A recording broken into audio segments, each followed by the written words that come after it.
And a very warm welcome to all of you. Mike Cavalli here in conversation with my very special guest and friend, Kamani Jinadasa. I hope I said that.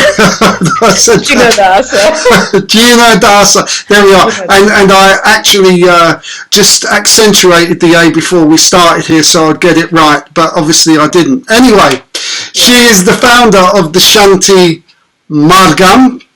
Correct.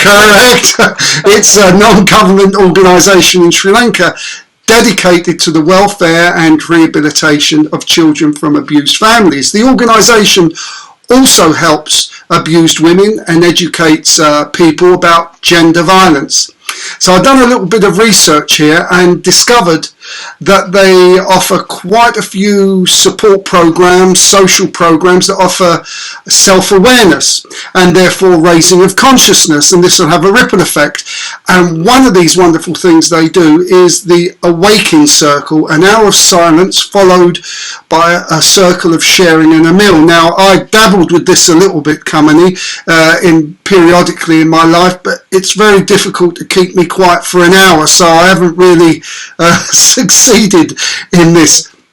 So I'd love to hear about that, but I want everyone else to know that it's no surprise that you're involved in this organisation. This is a healing organisation and you are a great healer. So let's see what's going on today, what you can tell us about your organisation. Sure. And how the people can really just benefit from what's going on in and around the world, because this organisation is in Sri Lanka. So welcome to you.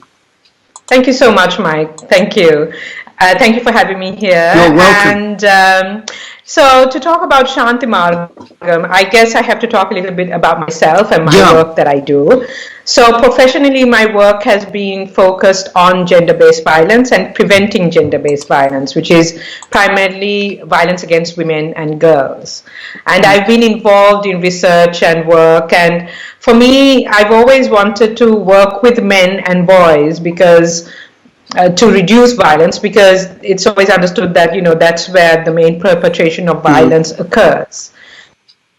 And I had the privilege of being involved with a really important study in Sri Lanka that was conducted by CARE International. I was working there at the time, which showed statistics around men's behavior and men's attitudes towards gender and gender-based violence. And something that screams loudly at you is how boys who have experienced violence, abuse, or witnessed it as children are more likely to perpetrate that level of violence at home with their intimate partners as they grow older. And also, in effect, it actually means that there's a ripple effect. They also perpetrate violence in gangs and in communities also.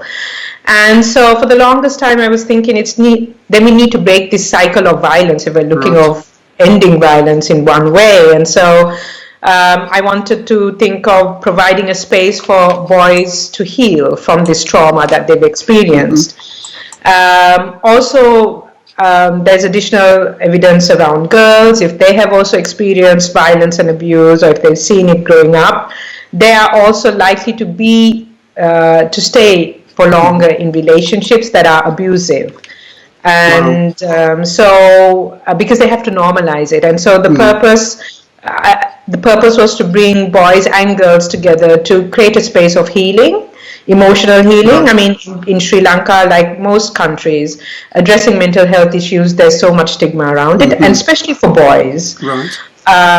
So I wanted to create a space for that healing, also to create a space for strengthening your emotional well-being. I mean, personally, I was in my childhood, it's been a bit traumatic, and for me, meditation was something that really helped me through, and I wanted us to use these kind of tools to help strengthen children's resilience. And so it was about building in things like mindfulness, opportunities for yoga, karate, music. Wonderful. And also, hand in hand, I like to look at it as holistic development. So, and also for children, what is it that creates stress?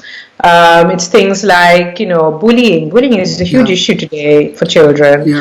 Relationships and sexual reproductive health and how you engage with your parents. So we wanted to create a space to for children to be able to have these conversations, a safe space. Right. So Shanthi Maargam, actually the name also, if you break it down, it means peace. Shanthi is peace. Maargam is pathways. Beautiful. In Tamil, yeah. So it was. I was also, because we're a multilinguistic country. We're pluralistic. We have Sinhalese, Tamils, Muslims all living together, trying to create a space where people feel accepted right at the outset. Shanti Maargam is understood by people using both local languages, Sinhala and Tamil.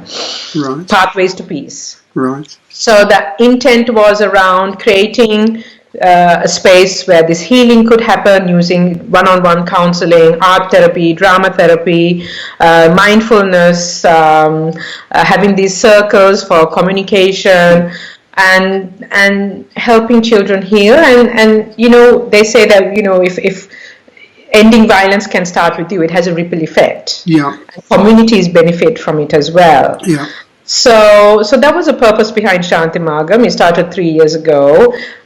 We have great staff, a team that works on this, and we've also been adapting programs, international programs to the Sri Lankan context, which looks at a lot of angles on children's development, like emotional management, moral competencies, behavioral competencies, self-esteem, spirituality, talking to boys about what it is to be a good person and a good male that doesn't turn to violence and gender discrimination. What is gender?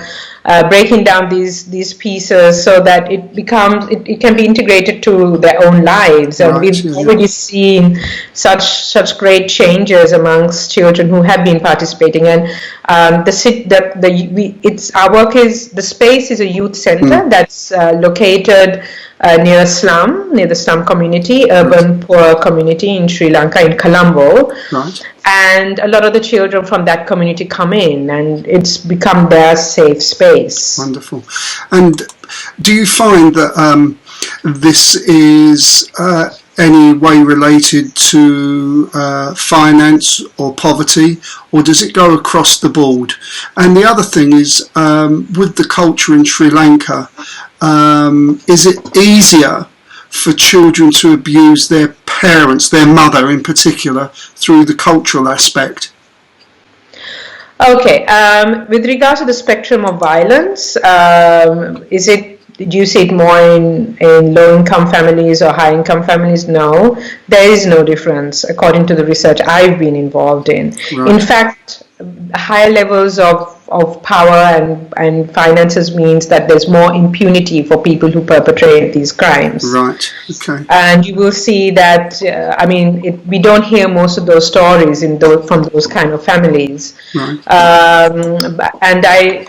But you do see it. There's more it's more kind of normalized in this community that we work in. It's accepted that most of the women do experience, the mothers experience domestic violence. In fact, we started off by trying to engage mothers in the community and to encourage their children to use our services, and also for them to create better spaces for their children to want to go to school, and to become stronger and more resilient using our services.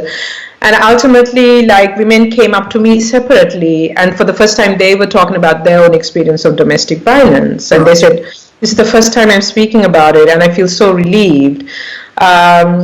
So everyone knows what's in those communities. Everyone knows what's happening in each person's home. Right. Such is the layout, but of those houses are very small. But I wouldn't say that there's a differentiation based on poverty levels. Right.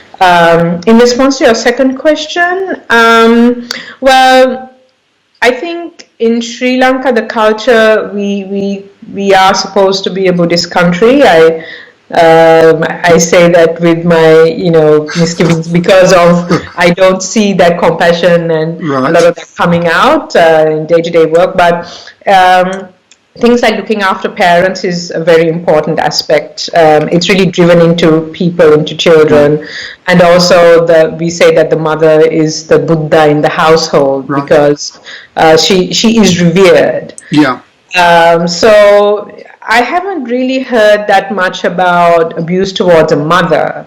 Right. But I do know of, as in most countries, abuse towards intimate partners, wives, by male partners. Right. That was and with the question of the male partner, do you have success rate rehabilitating them? Because I guess they have to be involved in this at some point, because it takes two to change. Do they get involved with this at all, or is it a very delicate? It's very delicate. I mean, the thing is, so our key target group are children ranging from the ages of 10 to 18 or 24, and younger youth. Right. So these are the people who will come in for our services. In addition to the community service work that we do, we're reaching out to the community. We also have people who just call in through our hotline to access services. Wow. So that's our youth, our group, our target. So amongst them, we are hoping that there are changes. You know, you have to be really aware of, you know, gender inequality or violence against women doesn't happen with the smack. No. The act of violence. No. There are little things that happen where men start feeling that women are inferior or are less equal to them in various ways, starting from who carries out the household chores, who has more independence than the other, how is a boy allowed to express his anger and aggression as against to girls. Right. So that normalizing or that stereotyping starts at a very young age. So what we try to do at our youth center itself is try to address these. I mean, from little things like, for example, girls are always expected to clean up. Right. And then we remind the boys, you can also do that, or you know, and we've seen a lot of changes, and we do have these conversations with the children in the community. We bring down people to have chats, and we also have youth leadership programs as well. So how would we reach out to the adult male community? Is we have been trying to get the fathers involved. Right. In this community that we work with specifically, there are a lot of fathers who are into selling drugs, into crime, into alcohol abuse as well. And so we have tried, we haven't been successful, to be honest. Right. And there is a lot of taboo talking about this work, period. So it's difficult because it's also a combination of preventing violence against women and girls. It's already a taboo topic as it is, plus coupling it with issues relating to child abuse and child protection and things like that, because we get cases where you need to inform the police or you need to take them to hospital, and you know it's not straightforward. Every case is different. But yeah, it is difficult to get the men involved, and I do hope we will be able to start pulling them in as much as, I mean, we are trying to do things. Sure. Let's see how it goes. Yeah, I mean, one of the problems I'm sure you face also is that the woman in the house is experiencing this abuse, either from a narcissistic husband and all these kind of things, but she just can't leave. She can't leave the home.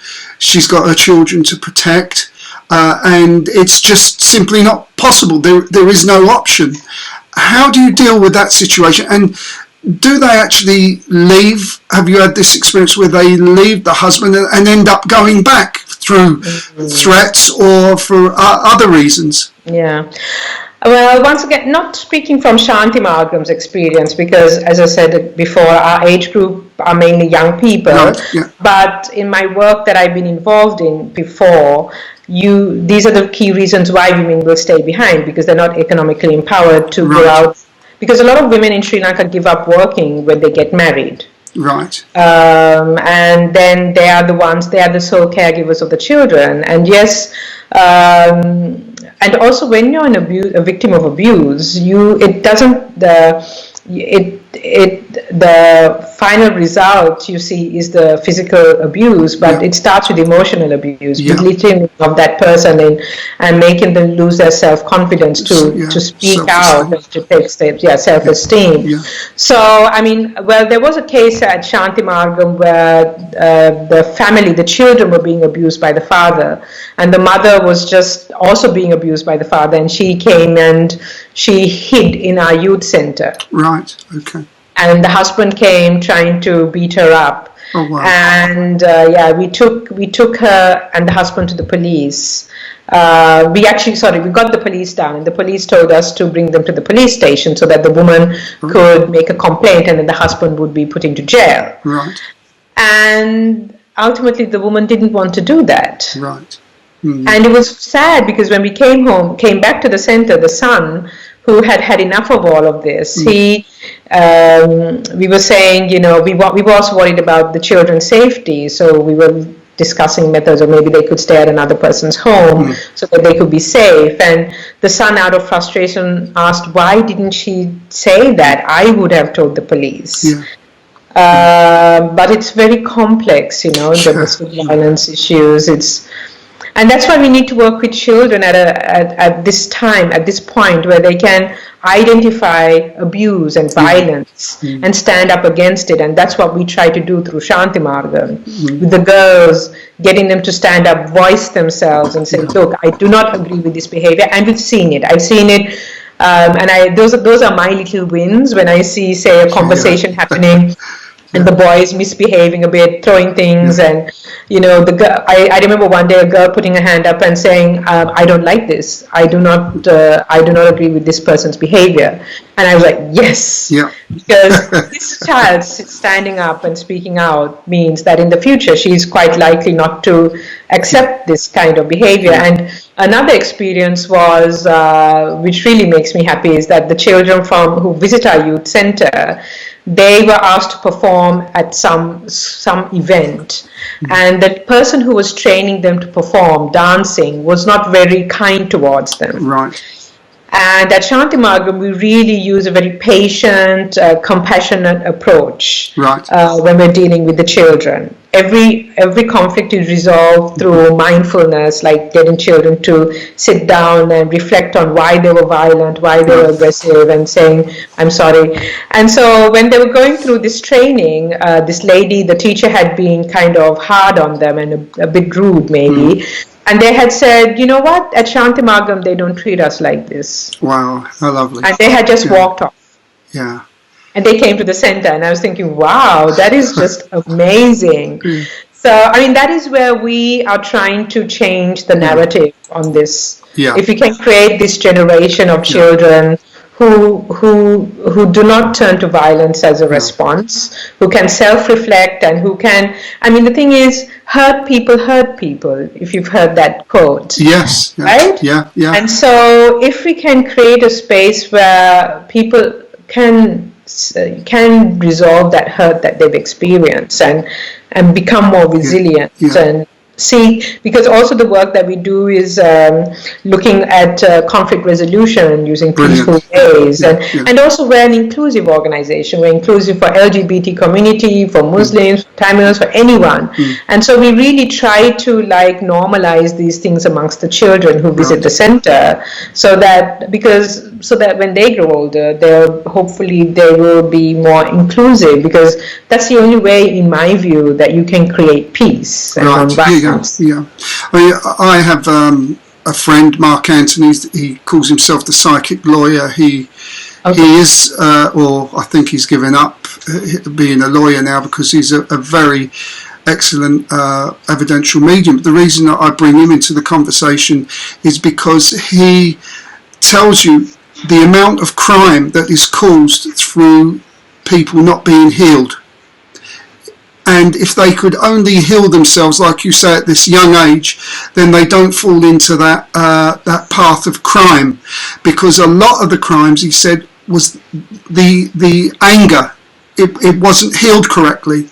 And so he wrote a whole book on this. But anyway, this is one of the things, I guess, that you're doing there, which really sets the path for much further down the line And also the fact that these ladies, you know, that when you said the girl, they said yes, you know, she didn't stand for it. When she gets older, this ripple effect that's created now sets a whole new platform, a whole new energy, if you like, begins to take place. The children, her children, then start to not accept unacceptable behaviour, and so this ripple effect or super resonance begins to take place. But a lot of this you do through a lot of social programs as well. You mentioned, do you do schooling for them as well, like a day school where for some of the worst case people? Yeah, unfortunately we don't have those kind of facilities. We the thing is, if we were to bring in that aspect, then we need a lot of technical skill, and technical skill means money, technical skill means standards, and ensuring that you meet those standards. Because for me, the children are our clients, and they have the least amount of agency to speak out. So we need to ensure that all our processes, everything is totally the best possible thing that we can provide for children. And so I wouldn't like us to branch out to those areas, but we do create spaces for them to learn various subjects at the center, because we have interns coming in and they teach them math or English or Sinhalese or whatever they need. And also we provide lunch actually to the children who come to our center, because we've realized that a lot of children don't have access to a proper meal. And you know, a lot of them, even at the age of 8, the boys, for example, are already taking drugs. And the drugs help them numb that need for hunger. Or for food. And the thing is, if you don't have food, how can you study? How can you concentrate? How can you think straight, you know? And so these are things also we provide. But I just wanted to get back to one aspect that we were talking about. Even the whole thing about working with boys. I mean, boys are not allowed to show emotion. There's something we call it toxic masculinity, where they have to hide how they feel. They're supposed to be aggressive. They have to fit in with the norm and be violent or whatever. We've had some wonderful situations where we've worked with the boys and they have broken away from the herd instinct of drinking with the others, behaving in a particular way, and also, you know, giving them an option to express themselves. And the thing is, even service providers, so our counseling services were inclusive, but a lot of, I mean, just yesterday I saw on Twitter where a man had gone to a psychiatrist in Sri Lanka for counseling, and the man had said, you know, be strong, you're okay, you don't have to cry, just, you know, deal with it, and laughed at him and sent him home. Right? And the thing is, if we can create a space, I mean, what we do through Shanthi Maargam is also emphasizing this message of needing to help boys to be who they want to be. And that in itself, I think, I mean, boys would like to care and show express care. You know, and we create that, we create that space, and we hope that that work will also help elevate the consciousness. You know, and boys, they are also meditating. We do things like white light meditation and things like that. I mean, this is my way of kind of bringing the energy work in as well. And trying to release pain that they feel. And there have been times when I've seen, like when we finish the meditation, that tears streaming down their faces because they've released something that's really heavy. No, it gets blocked in there for many years, as you know. The healing process at your centre there, do you focus more, for want of a better phrase, the practical side of it, or are there healing models that you use? I know, for example, the sitting in silence. Well, maybe we should talk about that. We sit in silence for an hour and then you share the experience with the meal. I listened to a documentary of a guy, very interesting bloke. I can't remember his name, although I can find it and put a link up. He would sit daily for 2 hours in silence, and yet when he speaks, you can hear this at peace, this calmness within his voice. He's actually complete. Now this silence, I presume, is different to meditation. Is that correct? I would assume so. the thing is, even at our center, just stepping a bit back, is also ensuring that all the team is also in that space of mindfulness. And, I try to create an environment. I mean, I've worked in many places before.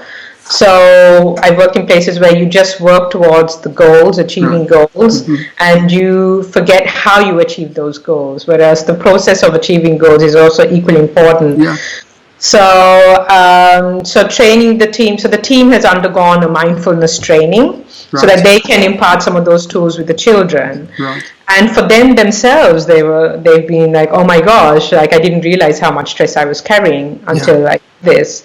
And I think maybe so for us, what we do is we would do a meditation of about 10 minutes with the children.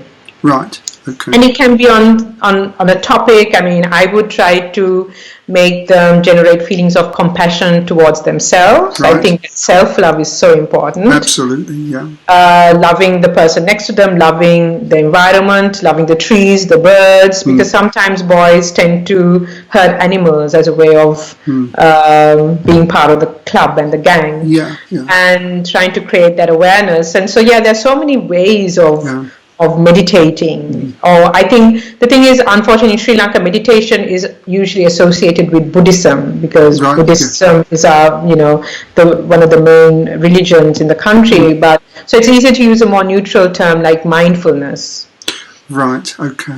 I mean, it's actually interesting what you mentioned there about hurting the animals, because another lawyer friend of mine, I know too many lawyers, this is very disturbing.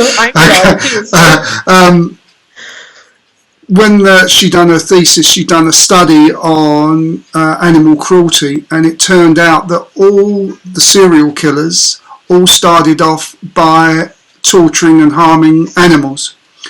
So there is a danger there that needs to be addressed at a different level.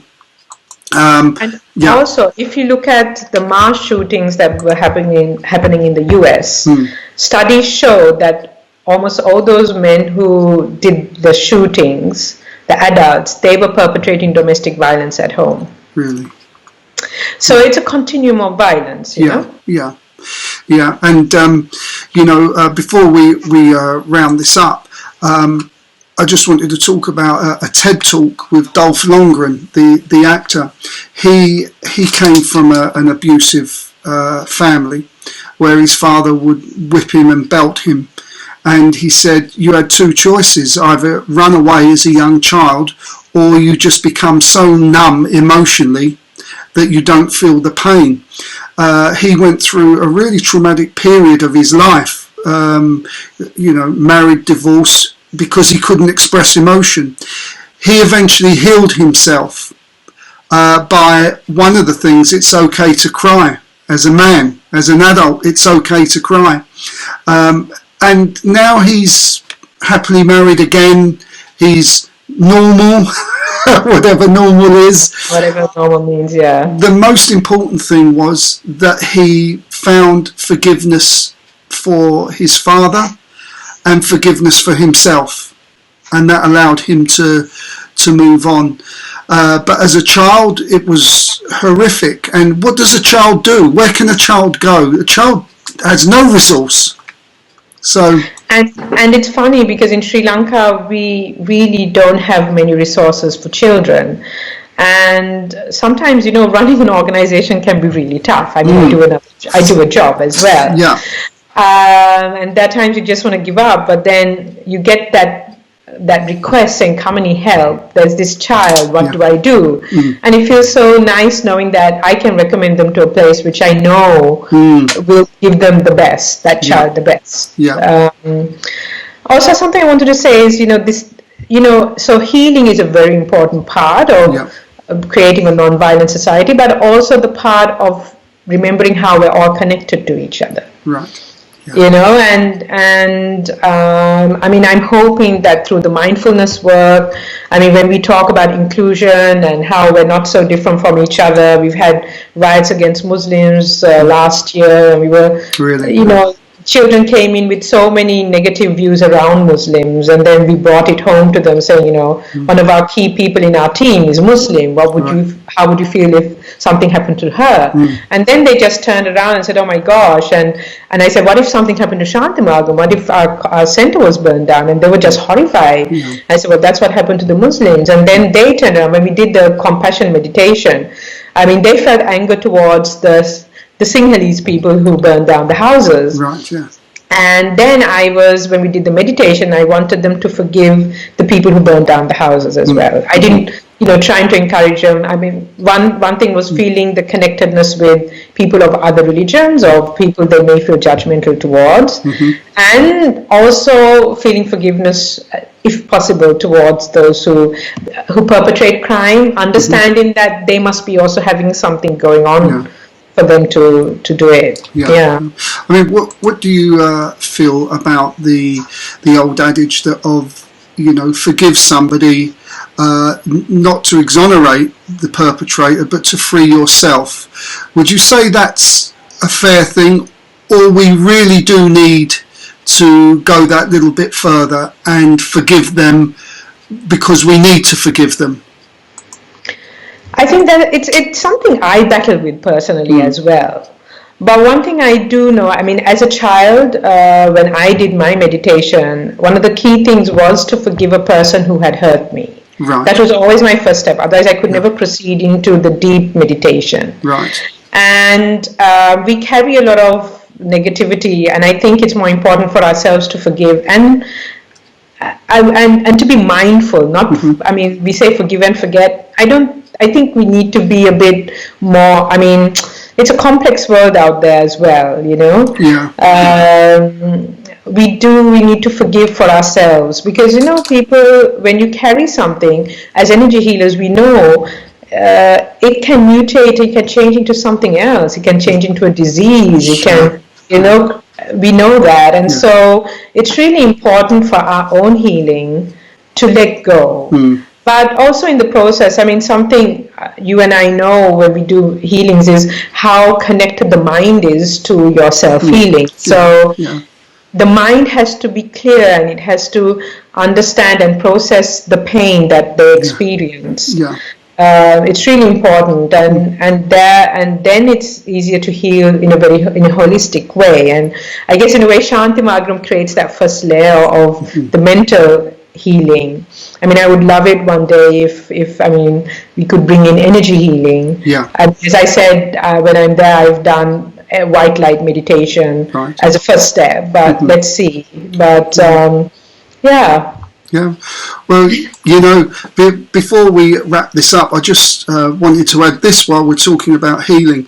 You know, as healers, we can project the energy from within ourselves and from above to the healer, to the person needing the healing, and they get it. But we can't do it for ourselves. And I discovered why. As you know, I had a toothache. Right. Oh, yes. Well, I got rid of it, but with the help of DMSO. But how do I make myself feel whole if I'm experiencing pain? I tried transferring the feeling of the energy of this side, which was normal, onto this side, but I couldn't because this was too painful. So we need that outside influence, and it does seem to appear that we heal better when we've got the love and support of other people, which is what you're doing at the centre anyway, in many, many shapes and forms. And so before we wrap this up, is there anything you want people to know? Is there a website address? Can they donate money anywhere?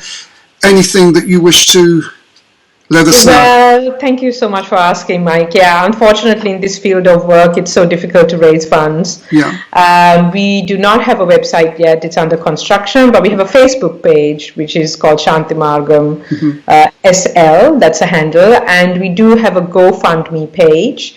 We also have another Give Asia page, but I could share the link with you to the GoFundMe page. And the thing is, what I would like to say is I would like it if people could do more of this. More people would set out and do it, because we badly need like children to heal, and because they are the next generation, they are the future of this world, you know. And let's focus on that. Yeah. Okay. Perfect. So we'll get your website details, we'll get the GoFundMe details, and you forward me all the other information, and we will put this out with this program. Okay. Thank you so much, Mike.